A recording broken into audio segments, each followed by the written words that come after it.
आसलते दं बहा बे माखासे सियाल बोरायफोरनि जुन जेरावनोखि हाथाय गैलिया जेरावनोखि खोमोन गैलिया बेनि मोनसे जुन दिनै रौतायाव गाबोन गसाइगावआव बेखिनि मानसियानो खारथिं खारथिं बिपिएफ होनना बुंगासिनो दङ गतिके बेफोरबायदिखौ मिडियायाव आरो टिभियाव मबाइल स्क्रिनावल' जों नुनो मोनो बेक्तिगताव गामि गफायाव गामिनि जे आदा बाजैमोना मालाबानो गासैबो बिपिएफखौ गारनानै गासैबो ट्रेक्टरावनो गासैबो हालौदों ट्रेक्टरजोंनो गासैबो माइ नादों ट्रेक्टरजोंनो गासैबो माइ रोगादों फानहैदों गासैबो दिनैनि दिनाव ट्रेक्टरानो जोब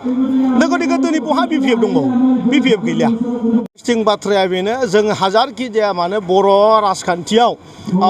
थांनाय समाव गोलाव सम 17 बोसोर बिपिएफजों खुंजाथाय समाव मानसिफोरनि हारायाव मुगुजाव गाज्रि फिसाबाबो जेरै बिमाया गावनि फिसा होननानै अनो थिग बिदिनो बर' समाजाव दासिमबो बिपिएफखौ एसेबाबो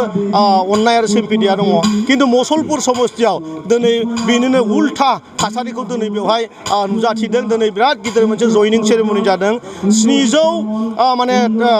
700 माने बर' सुबुं दिनै बेवहाय बिएलटि एक्स बिएलटि आरो इउथ बिथांमोननि जि बिपिएफनि जि हाखाफोर दङ बेवहाय दिनै जगदान जादों आरो बेनिफ्राय आं बुंनो हायो मुसलपुर समस्तियाव आरो फिन माने आरो बेवहाय बिपिएफ होननाया माने जिउ जारिमिनाव जे बेयाव जाफिननो हागोन बेबायदि थासारि बेवहाय गैला रोदायानो गुनानै दिनै माने लामायाव माने जोंनि बे फिल्डआव अदालबारिनि नैबे फिल्डआव गोलैफैना दंफैजोबो आरोखि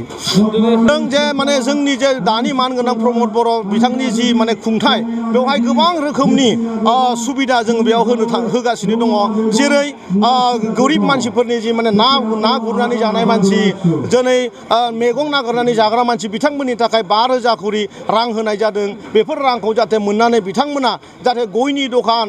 जाहाथे माने साहानि दखान बेफोरबायदि जाहाथे खालामना लानो हायो बेफोरनि सुबिदा इन्डिभिजुवेलि बेनिफिसियारि गोबां लानाय जादों बेफोरखौनो बिथांमोनहा मोनाखैमोन आरो गोदोनि समाव खासि खदाल बिथांमोना मोनदोंमोन खासि खदालनि उल्थायै दिनै जोङो मानसिनि संस्था बिसोरनि सेल्फ माने इमप्लयमेन्टनि थाखाय जों दिनै बेबायदि 5,000 करि रां खायसेनो 10,000 सोरनिबा 25,000 बेफोरबायदि रां जोङो होनानै बिथांमोननि जिउखौ जाहाथे साखांनो हायो बेबायदि हाबाफारिखौ नुनानै बिथांमोना दिनै लैहोर दिनै इउपिपिएल दोलोआव मानगोनां प्रमद बर' बिथांजों ज' गासिबो दिनै मुसलपुराव जाबाय आरोखि जाहैबाय बारि खनानि सियाल बोरायफोरनि खामानि बेफोरखौ जुदि रायलायोबा टाइम पास खालामनाय जायो बिथांमोना खारन जौ फाग्ला मेन्टेलि क्रेक गोनां मानसि गोजा जाय नांथानानै बिपिएफ खालामगासिनो दङ बिथांमोननि बाथ्राखौ जोंनि खुगानिफ्राय बारा समायलिया बेनिखायनो बिथांमोननि खोथाखौ आं बारा बुंनो लुगैयाखै माबाफोर जुदि गोनांथि दंबा नोंथांमोना सोंनो हायो बुंलांदोंमोन जे मोनसे सेल्फ हेल्पखौ जोङो 75,000 करि होगोन बेनिनो मोगथां महर होनो थाखाय दिनै अदालबारियाव 38,000 सुबुंनि